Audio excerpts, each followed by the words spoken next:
Before the Rat Pack, before Elvis or his impersonators, before the past their prime pop stars and oversized circus acts, there was the El Cortez, the oldest continuously operating hotel and casino in Las Vegas. When it opened in 1941, it was the first major resort in the downtown area, one of Sin City's pioneering gaming establishments. Back then, it was just a small 59-room Spanish-style resort, but it quickly gained a big reputation. In 1945, the El Cortez was bought by the legendary mobster Benjamin Bugsy Siegel, along with other investors, for a cool $600,000. Though Siegel was a feared icon, he was also one of the founders of modern Las Vegas, helping to establish casinos like the El Cortez and the higher-profile Flamingo. He built them in partnership with mobsters he knew from New York. Initially, his desert gaming enterprise didn't produce the profits his cohorts back east had expected. They pressed him for answers about the hotel's poor performance. He responded with dodges and disrespect. And when they discovered that he was stealing profits from them, a line had been crossed, especially with his boss, Lucky Luciano. Siegel's days were numbered. On June 20th, 1947, at the Beverly Hills home of his girlfriend Virginia Hill, Bugsy Siegel was sitting on her couch reading a newspaper. Virginia was in Paris at the time, having had a huge blowout with him just days before. Suddenly, gunshots cracked the air. A swarm of bullets shattered the window where Siegel sat, and he was blasted with a lethal hail of lead and glass. Back in Las Vegas, Lucky Luciano was informed about Siegel's death. Just a short time later, he charged into the Flamingo and announced a change in ownership. He was now running the place, and the same was true for the El Cortez. Siegel's death remains one of the most notorious unsolved crimes of modern American history, though there was plenty of speculation about his killer being one of the mobsters that he ripped off. No one knows for sure. The hotel tried to move on from those grim days. Through most of the 1950s, it operated as a pirate-themed casino, with cocktail waitresses dressed as suggestive buccaneers. No sign of the casino's mafia roots was allowed to show through. But the frightening spirit of Bugsy Siegel and his mobster cohorts still seemed to haunt the place.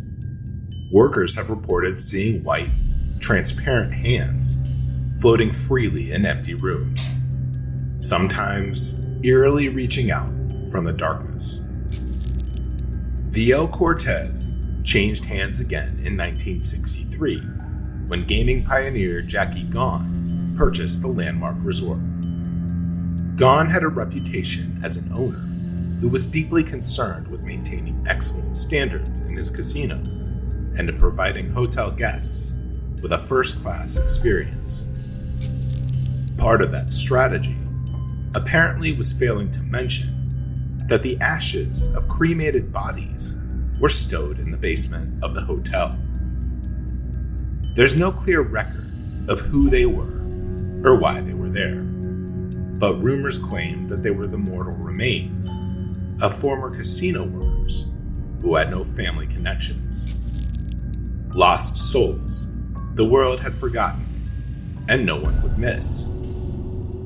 Other theories say the dead were Gahn's own mobster enemies. Their ghosts are also said to haunt the hotel. Another spirit that guests and employees claim to encounter is that of Fat Irish Green, one of Bugsy Siegel's personal henchmen. A heavyset figure in a loud green suit, said to be not much of a thinker. He worked as a bodyguard and a driver for Siegel. Siegel liked him, and they even went out gambling together. Green became a trusted servant and friend. Green was supposedly guarding a briefcase of cash belonging to Siegel when Siegel was killed. Green had been given meticulous instructions from Bugsy on what to do with the cash if something ever happened to him. When Green got news of Siegel's murder, he went to a mobster colleague, Meyer Lansky, as he was instructed. He handed over the cash, perhaps hundreds of thousands of dollars, to Lansky, who didn't even know the money existed. In exchange for his loyalty, Green was granted free room and board at the El Cortez for the rest of his life. And since his death, rumors suggest that Green's ghost haunts the hotel's vintage wing. The El Cortez of today has been renovated to capture the look and feel of the original resort of 1941. Guests love experiencing the early days of mob-controlled Las Vegas. Yet the hotel is haunted not only by its notorious past. There are claims that the El Cortez plays host to a collection of much more modern ghosts. Paranormal events are frequently reported at the nostalgic hotel. Some claim it's the bad spiritual residue left behind by Bugsy Siegel, Meyer Lansky, and the gang of mobsters who founded the resort. In the adjacent cabana suites, which patrons prefer for their seclusion and serenity, guests report hearing loud, recurring knocks on the hallway door, despite no other guests being on that same floor. Others have seen shadowy figures in dark corners of empty rooms, hazy shapes that seem to crouch quietly in the dim light until they're sighted. Then they vanish. Death still stalks the grounds. As recently as 2021, a patron shoved an El Cortez security guard to the ground. The guard struck his head and died, and the offender was sentenced to 28 months in prison. These tales of death chill the bones of hotel staff, some of whom fear venturing into parts of the building, especially the basement. One recent basement story says a hotel worker went down to the dimly lit level, and when he stepped out of the elevator, he saw an open door. From inside the unlit room, he heard water running through a pipe, something he had never heard before. Then he heard someone in the room, which was completely dark. As he approached the half-open door and started to push it open, a big white male hand groped at him from the blackness. The worker backed off, apologized for intruding, then pushed the door completely open, allowing light to spill in. The room was empty. There's no way to predict when or where a spirit might make an appearance at the El Cortez Hotel. In the spirit of the city, you just have to book a room, play a table, and take a gamble.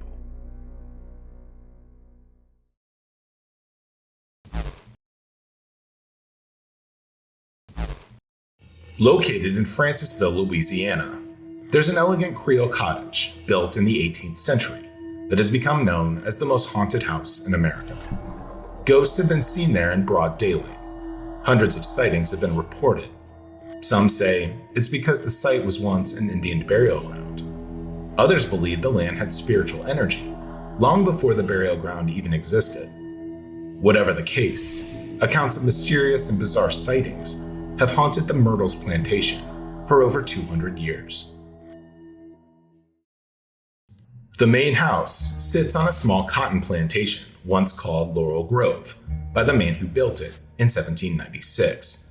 General David Bradford, a somewhat notorious figure from early America, was part of the Whiskey Rebellion, the first tax revolt, which ended up becoming violent. President George Washington used force to end it, and Bradford had a price put on his head until President Adams pardoned him. Bradford built Laurel Grove for his wife and 5 children and lived there until his death in 1808. His wife then brought in Clark and Sarah Woodruff, along with their 2 children, to live there and manage the property. Clark was a veteran of the Battle of New Orleans, which he fought alongside his friend, Andrew Jackson.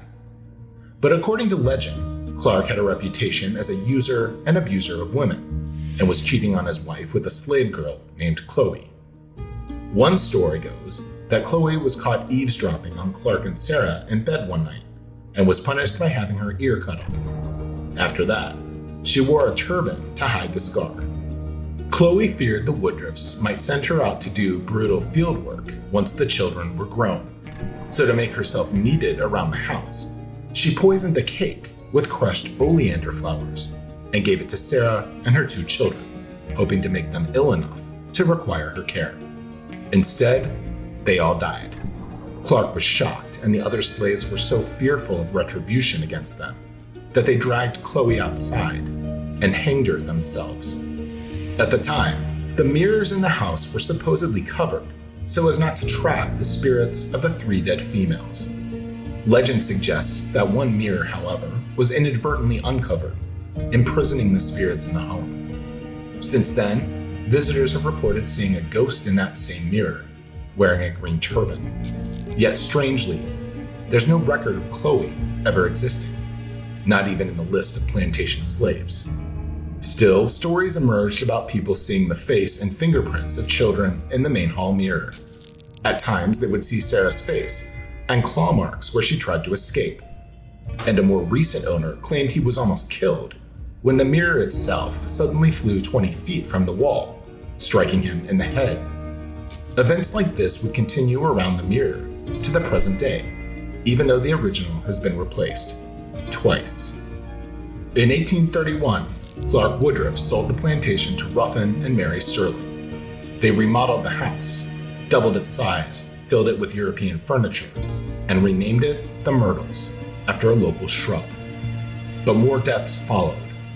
Ruffin died of tuberculosis in 1854, and 5 of Mary's 9 children died before they reached adulthood. In 1861, the Civil War broke out. Reportedly, 3 Union soldiers broke in and tried to loot the Myrtles, but were shot to death in the gentleman's parlor. Their blood spilled onto the floor, and even with intense cleaning, the stains remained. After the war, Mary Sterling hired William Drew Winter, her son-in-law and a lawyer, to manage the property along with her daughter. William and his wife had 6 children, but one of them died at age 3 of typhoid. Then in 1871, William Winter was giving a Sunday school lesson in the parlor when he heard a voice from outside calling to him. He went out onto the porch, and a stranger shot him in cold blood. No one knows why, and the killer was never caught. Legend says Winter staggered into the house and up the stairs, where he died on the 17th step. Photos allegedly show streaks still marking where his blood was spilled. Mary Sterling died in 1880, and the plantation changed hands several times over the next half-century. Beginning in the 1950s, stories of supernatural sightings began to proliferate, mostly through word of mouth. In the 1970s, James and Frances Kermeen Myers discovered the house during a riverboat cruise. They ultimately bought the property to promote it as a notoriously haunted house. In short order, the cottage appeared in magazines and TV documentaries, usually with stories that were morphed versions of reality, or at odds with real history. The story of Chloe poisoning Sarah and her 2 daughters? In truth, Clark Woodruff was not a womanizer and never owned a slave named Chloe. Sarah had a son and a daughter, not 2 daughters, and the 3 of them died of yellow fever, not poison. Other deaths that legends attribute to murder were also yellow fever victims, and the story of the Union soldiers being killed there is unverified. The only recorded murder on the property was the shooting of William Winter, who died right on the porch where he was shot. He never made it to the stairs, and his blood never stained them. Still, ghost stories persist, and bizarre accounts continue to emerge. There are supposedly 12 ghosts haunting the Myrtles today, and they're said to infest the estate with paranormal activity. Owners and guests hear creepy footsteps on the stairs, and the disembodied cries of young children. Lights turn on and off by themselves. Doorknobs rattle when no one is there. The piano plays itself, and there are repeated sightings of a lady in a green turban. As the stories grow, credible investigators seem to back them up. AAA published an investigation claiming that Clark Woodruff had hired a French governess back in 1824 to care for his 2 children. The woman had been abused by her previous employer. Both her ears were cut off, and her only child was taken from her. Today, she's said to be haunting the 2nd floor of the Myrtles, peering into the faces of sleeping visitors in her quest for her stolen child. In 1992, the plantation's fire insurance company requested a photo of the property without any people in it. The photo sent to them was rejected because a strange, dark figure appeared, standing between the main house and a smaller structure nearby.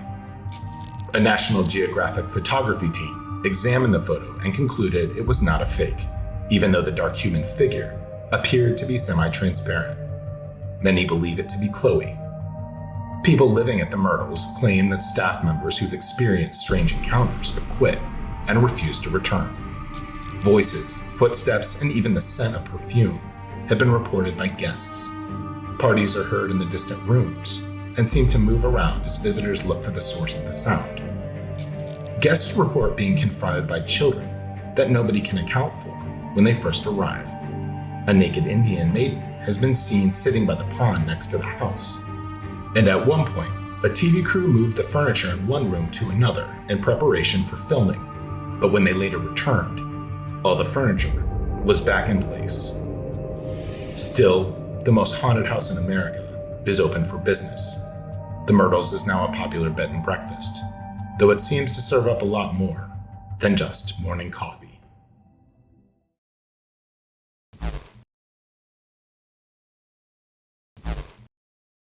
Among the rolling hills of southwestern Virginia lies an imposing stately brick building regarded as one of the most haunted locations in America. Known as the St. Albans Sanatorium, the building itself is massive, over 68,000 square feet in size, and sits perched on a hilltop near Radford, Virginia. St. Albans is now privately owned and leverages its dark past to full advantage. It currently operates as a historical site, but the owners are fully aware of the history of the land and the building, and use this to host periodic ghost tours, a zombie apocalypse event, Friday the 13th celebrations, and even a haunted house at Halloween. Fear sells, and St. Albans does not disappoint. So what's the paranormal significance here? Well, take a tour and you'll understand. Walking through the entrance, there's a heavy feeling that never leaves. The walls are grimy with paint peeling everywhere. There are broken toys scattered around on the floor as if their owners just gave up on them. Rusting old wheelchairs lurk in dark corners. In certain areas, you can only imagine what kind of horrors took place inside these walls through the years. Visitors can still see the metal mesh covering the rooftop garden that was installed to keep patients from leaping off to their death. Visiting the electroshock therapy room will chill you, spurring vivid thought about the terrible things that went on in there. One room has a lone rocking chair that tends to rock on its own. The suicide bathroom will make you feel sick in the pit of your stomach. There were at least 4 suicides that happened in that very room. If you're truly brave, go down to the basement to see the bowling alley. There are supposedly the spirits of a young girl and another of a woman that appears as a mist when her name is mentioned. If the physical appearances don't creep you out, wait until you have an actual encounter with one of the many spirits that haunt the place. Visitors and volunteers alike have had numerous encounters with the spirits haunting St. Albans. They've reported seeing full-body apparitions, shadow figures, levitating objects, noticeable temperature drops, and the aforementioned rocking chair rocking on its own. Visitors have also heard disembodied voices. They felt cold breezes blow from out of nowhere and felt an actual touch by someone that wasn't there. They can feel panicked, dizzy, or nauseous, but that's mild compared to what happened to a volunteer security officer. He was actually picked up and thrown into a doorway by some unseen force. The feelings of dread and panic hit at every turn. But why? Who could these spirits be? To answer those questions, we'll have to take a look back through time. In all honesty, the spirits could be from over 300 years of history at the location. Native Americans have been in the area for centuries, but the first recorded official Native American settlement and village was around 1600 AD. The area was prized for the ancient river flowing through it, as well as the fertile farmland. In fact, the New River is the second oldest river in the world, coming in only behind the Nile. White settlers did not invade the area until the mid-1700s, when Dr. Thomas Walker created a small settlement on the banks of the New River. In the winter of 1755, in nearby Draper's Meadow, now Blacksburg, Mary Draper Ingalls was captured by Native Americans and transported to Ohio. Mary escaped and walked around 800 miles back home following creeks and streams. She ate nuts and roots to stave off starvation. Her journey is one of the best examples of female heroism ever recorded in frontier history. But that wasn't all that happened. Holding true to the ways of the white settlers at the time, the new residents of the village, then known as Lovely Mountain, displaced the Native Americans and began farming and settling the area. The village stayed fairly small until the railroad came to the New River. The railroad brought forth the need for a station, workers, iron foundries, lumber mills, and all services related to sustaining the new population and industrial growth. The Civil War brought battles, destruction, and death to the entire area. Bridges were burned, houses and farms were destroyed as the Confederacy battled the Union. The railroad was attacked by both sides for different reasons. One day, after winning a very bloody battle at Cloyd's Mountain, Union General George Cooke took his army of the Kanawha and destroyed the New River Bridge in Radford. Blood soaked into the soil and set the stage for the worst of the area's history yet to come.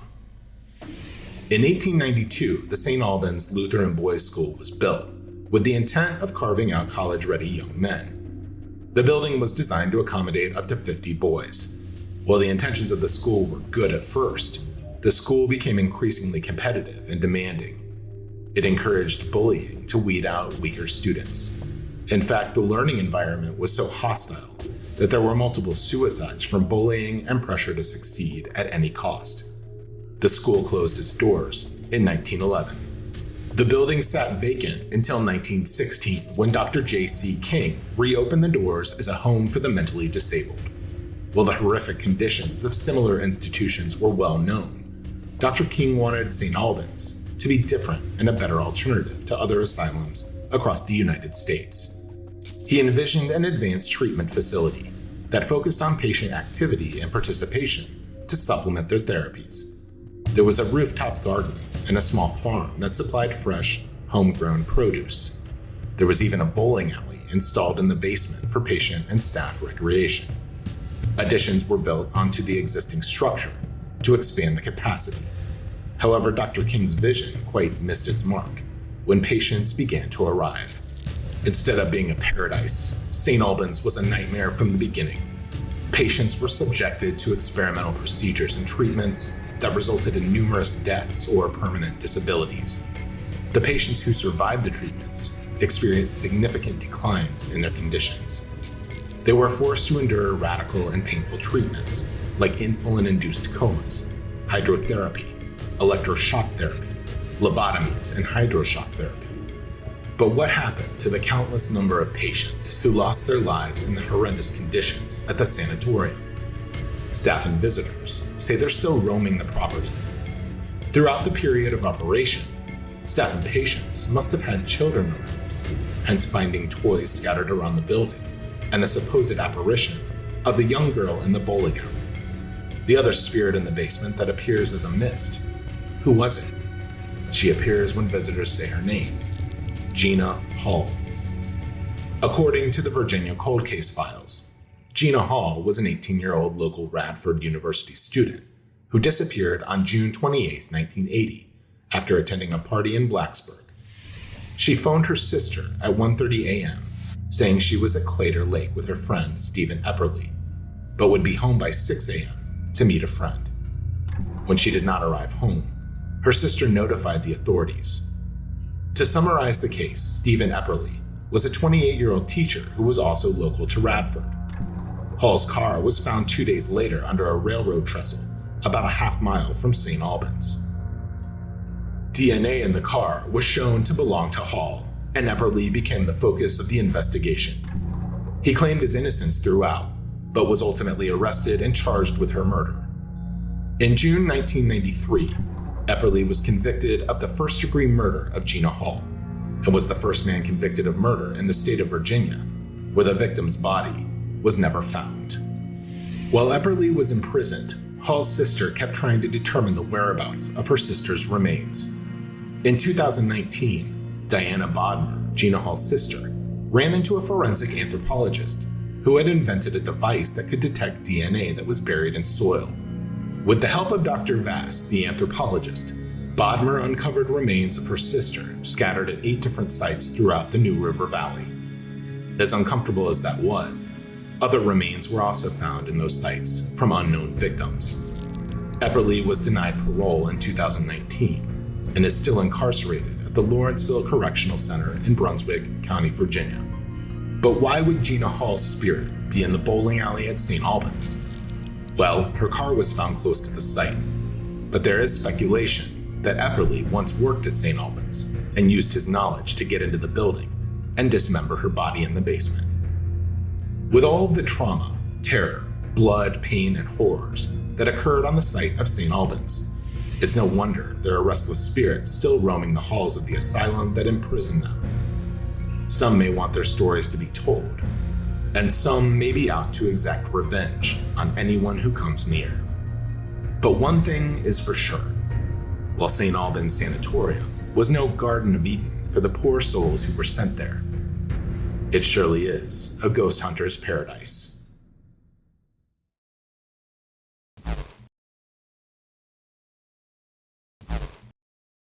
On a dark and rainy street in downtown Seattle, patrons flock to what appears to be a family-friendly bar and restaurant on First Avenue. Tucked into what is known as the historic Butterworth Building, Kells Bar, a popular Irish pub and restaurant, has a creepy legacy often unknown to the imbibing crowds. The patrons are hoisting their drinks in the belly of the first building in America, built specifically as a mortuary. And if the stories are true, many of the spirits these patrons encounter don't come in a glass. Kells Bar is known as the most haunted pub west of the Mississippi. Its macabre history is woven into the structure itself. It was not simply converted into a warehouse for the dead, but rather it was designed for that grim task from the start. And a century of harrowing reports claim that many of the deceased who checked in have never actually left. One of the ghosts that's been seen often over the years even has a name: Charlie. Inside the pub, there's a mirror hanging from a wood-paneled wall, just around the corner from the bar. People gaze into the mirror and are startled to see a middle-aged man with a happy expression looking back at them from behind. His head appears in the upper right of the reflection, wearing a derby hat. But when the viewer turns around, there's no one behind them. They're alone, or so they believe.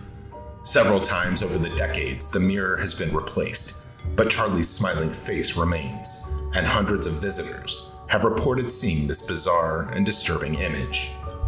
In one instance, a gentleman took a picture of his wife in front of the mirror. Afterwards, when they looked at the photo, they noticed a door slightly ajar in the background, and through the narrow slit, they could make out a creepy face staring back through the opening. Yet there's never anyone actually peering through the doorway. The Butterworth building is named for E.R. Butterworth, the original owner who hired an English architect named John Graham Sr. to design the late Victorian edifice. Butterworth was running a mortuary in Seattle at the time, and when the building was completed in 1903, he immediately moved his operation into the new location. Rather than converting an existing structure to accommodate his business, Butterworth had the building designed and constructed specifically to serve the processing of the dead. The building became known as the Butterworth & Sons Mortuary, and for decades, virtually everyone who died in Seattle passed through the doors and corridors of this unnerving establishment. Butterworth & Sons was also the first mortuary to provide full-service funeral arrangements, which included the sale of coffins. Since that time, workers and patrons alike had been chilled by ghostly visions and otherworldly sounds wafting through the dark, musty hallways. Many have described being overwhelmed by hair-raising sensations. In one case, the mother of the bar's current owner took a bad fall down the stairs and later claimed she was pushed, even though she was totally alone at the time. The building's layout is unique. It had a tastefully designed front office to handle the business end of death. There was a decorative chapel to accommodate the spiritual needs of the families, and another spot designed for casket viewings and small funerals. Larger memorial services and public processions would often begin at the entrance to the building and proceed to the cemetery. There's an image of an ornate horse-drawn carriage, helmed by a driver in a Victorian-era top hat, departing the Butterworth building early in the 20th century. Following the carriage are pallbearers carrying a casket, and behind them a parade of some 24 soldiers, each one carrying a sword. Butterworth & Sons became the leading mortuary in Seattle. It was one-stop shopping for all your afterlife needs. This was because the building had a unique and efficient layout specifically designed to handle the dead. Each floor had a particular function. One level would store only the tools and utensils used for processing a corpse, while another floor was dedicated to housing the actual bodies. Yet another section was purposed for storing hearse wagons and accommodating the horses that would pull them. Modern-day workers at Kells Bar tell chilling stories of their encounters with what they believe are the ghosts of customers past. Among the strange happenings are doors that would suddenly fly open with no one there. One well-known story that dates back more than 40 years tells of a young worker named Patrick who, along with his father, was cleaning up the bar and restaurant late one night after closing. On the restaurant side, by a short hallway that connects it with the bar, they suddenly heard a violent shattering of glass. Both of them raced into the room to see what had happened and saw an old wall mirror on the ground, smashed. Yet there was nobody there. All the patrons had left long before. Even stranger, Patrick witnessed a lit candle on a shallow shelf casting a dim light across the room. They pulled out their flashlights to inspect the situation, only to discover that the door was bolted from the inside. There was no way for anyone to get in or out. Yet 20 minutes of exploring the dark room revealed nothing that could explain the candle or what had happened. The most famous ghost to haunt Kells Bar is depicted in a painting of the girl in the red dress. She's been seen more than any other spirit haunting the building. She's usually described as a young girl wearing a scarlet velvet dress with red ringlets dangling down over her shoulders. It's said she's drawn to other children and is often characterized as a prankster, but her sudden appearances have terrified many patrons at Kells Bar, even though she's regarded by those in the know as a friendly and playful entity. One account from 2010 comes from an employee named Josiah, known as a tough guy, the kind of guy who doesn't seem afraid of anything. He said he was working upstairs one day, and it was time to change shifts, when he suddenly heard rapid little footsteps on the stairwell just outside the door. He poked his head into the hallway and saw tiny feet fleeing up the stairs and out of sight. He saw the bottom of a girl's dress. It was red, and she wore white stockings and black shoes. He figured a visitor had allowed one of their kids to stray into the upper levels. But when he ran upstairs to the dark top floor, there was no one there, and no way that anyone could have escaped. Josiah was in shock, baffled by what he saw. Then he noticed the air was suddenly ice cold. Deeply shaken, he ran down the stairs, believing that he had just seen a ghost. He was so terrified, he actually shoved patrons out of the way as he ran out of the bar. The Butterworth Building's spooky history is often rationalized by the intense negative energy that stems from its morbid past. There are accounts of coffins being buried empty because the cadavers were sold for profit. In another case, a local doctor by the name of Linda Hazard was known to murder her patients with prescribed starvation. Upon their death, the bodies were reportedly sold to the mortuary. Over the decades, attempts to communicate with these ghosts have been made by psychics, spiritualists, a Catholic priest, and even a voodoo priestess. But today, the most reliable spirits you're likely to encounter at Kells Bar are half price at happy hour. Still, the disturbing machinations of this death house turned family pub continues to add an extra chill to the nightlife of Seattle.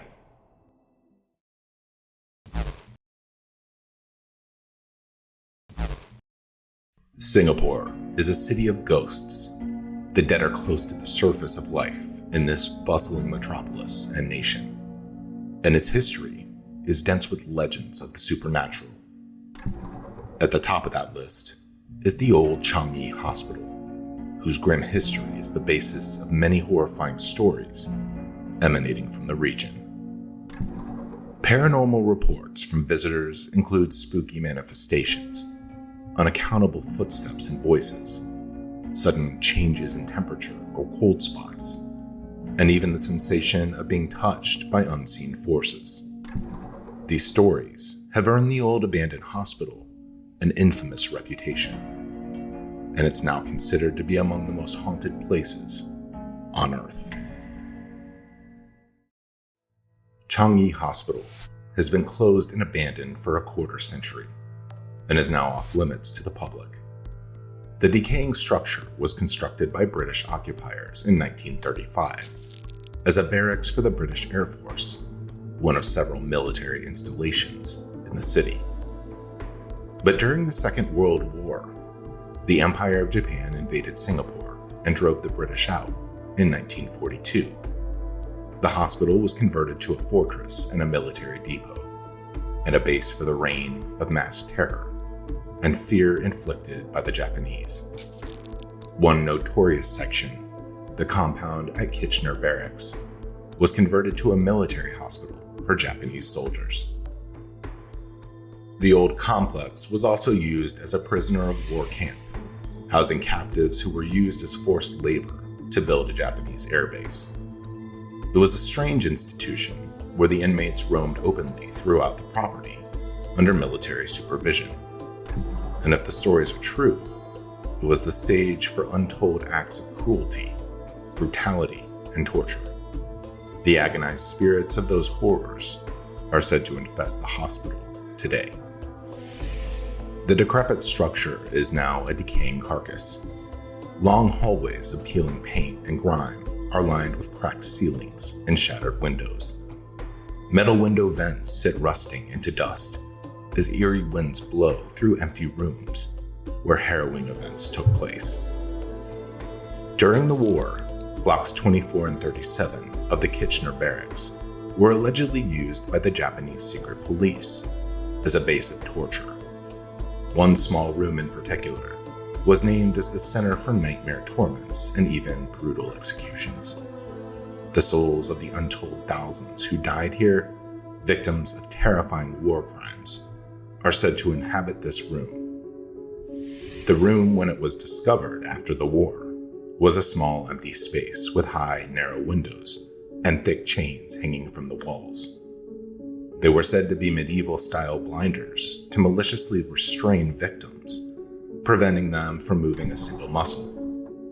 Pieces of some mysterious device were allegedly found in the center of the room, possibly a torture machine. Bloodstains were reported to be splashed across the floor of the dark chamber as proof of the evil that took place there. These accounts were easy to believe given the reputation of the Japanese secret police, who carried out torture and grisly human experiments in other places during the war.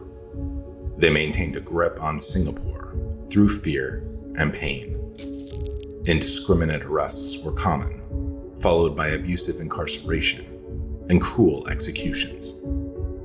Victims were beaten to death with metal bars, bamboo rods, wet knotted ropes, belts with buckles, or gun butts. Waterboarding was used to exact the sensation of drowning, and then the tormentors would beat the bellies of their water-bloated prisoners.